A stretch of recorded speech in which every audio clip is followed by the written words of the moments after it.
Si je te demande c'est quoi l'énergie, tu vas me répondre c'est ce qui fait fonctionner nos appareils. Ou alors c'est ce qu'on paye à la Société nationale d'électricité. Et je te dis non, tu te trompes. Pas parce que tu es bête, mais parce qu'on ne t'a jamais expliqué ce qu'est vraiment l'énergie. Et aujourd'hui, on va le comprendre ensemble. Moi, c'est Kofi Abdul-Rachid, ingénieur et passionné d'énergie. Dans ma première vidéo, j'ai dit l'Afrique doit produire sa propre énergie. Beaucoup m'ont écrit et ils ont dit ok, mais Rachid, comment on fait? Montre-nous la pratique. Et je dis non, pas tout de suite. Parce que si je te montre comment installer un panneau solaire, tu vas juste copier. Et dans 5 ans, quand la technologie aura changé, tu seras perdu. Moi, je veux que tu comprennes. Parce qu'avec la compréhension, tu peux créer, innover et t'adapter à n'importe quelle situation, sans dépendance. Aujourd'hui, on forme des copieurs, pas des créateurs. On te dit, mets un panneau de 100 watts, une batterie de 100 ampères, un régulateur MPPT, tu le fais et ça fonctionne. Mais tu ne comprends pas pourquoi. Pourquoi 100 watts et pas 200? Pourquoi 100 ampères et pas 50?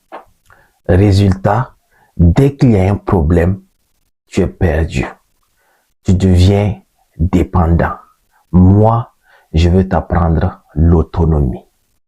Et tout commence par comprendre ce qu'est vraiment l'énergie. L'énergie, en vrai, c'est simple.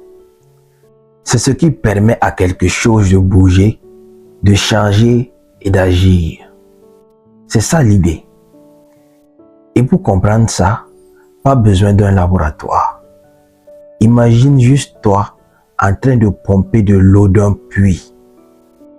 D'abord, ton corps commence le travail. L'énergie vient de ce que tu as mangé.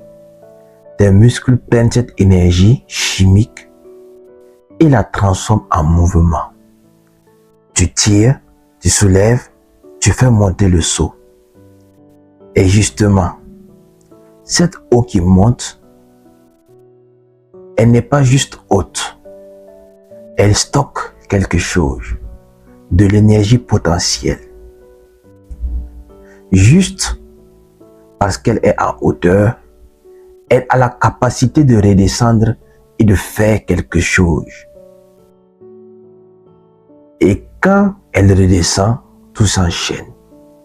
L'eau prend de la vitesse. Elle récupère son énergie en mouvement et cette énergie vient frapper la turbine. Elle la fait tourner naturellement. Et cette turbine, elle entraîne un générateur.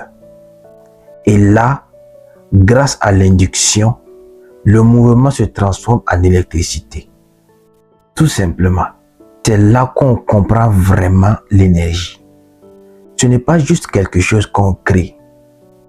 C'est toujours quelque chose qu'on transforme. Rien ne se perd, rien ne se crée. Tout se transforme. Et toute la nature fonctionne comme ça. Essayons de bien comprendre la phrase « Rien ne se perd, rien ne se crée, tout se transforme ». C'est le principe fondamental de l'énergie. Elle n'est jamais créée ni détruite. Elle change simplement de forme. Le soleil ne produit pas d'électricité. Il envoie de la lumière et de la chaleur. Un panneau solaire ne fait que capturer cette énergie et la transformer en électricité que l'on peut utiliser. De la même façon, l'eau d'une rivière ne crée pas d'énergie. Elle libère l'énergie potentielle qu'elle a accumulée en tombant. Le vent ne produit pas d'énergie également. Il met l'air en mouvement que l'on peut convertir en électricité grâce à une éolienne. On ne peut jamais produire de l'énergie. On la transforme.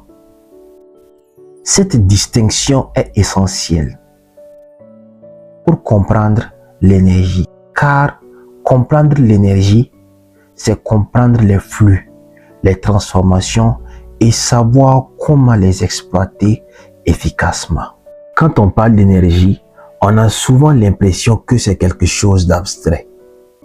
Mais en réalité, il n'y a que 6 grandes formes d'énergie. Et tout ce qu'on observe dans le monde n'est qu'un jeu de transformation entre elles. On a l'énergie cinétique, celle du mouvement, comme quand le vent souffle, quand l'eau coule ou quand une voiture avance. On a l'énergie potentielle qui est simplement l'énergie stockée grâce à une position, une hauteur ou une configuration.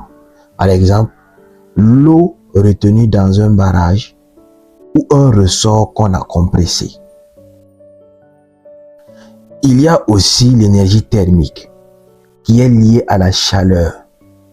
C'est ce qu'on retrouve dans le soleil, dans un feu de bois ou dans la combustion d'un carburant. Ensuite, on a l'énergie chimique qui est enfermée dans les liaisons des molécules. C'est l'énergie que ton corps utilise quand tu manges ou que ton moteur libère quand il brûle du carburant. On trouve aussi l'énergie électrique qui correspond au mouvement des charges électriques. Donc le courant qu'on utilise tous les jours pour faire fonctionner nos appareils. Et enfin, il y a l'énergie lumineuse transportée par la lumière, comme les rayons du soleil ou la lumière d'une simple LED. Et ce qui est fascinant, c'est que tout ce qu'on voit, tout ce qu'on utilise, tout ce qu'on transforme, rien de tout ça n'est créé à partir de rien.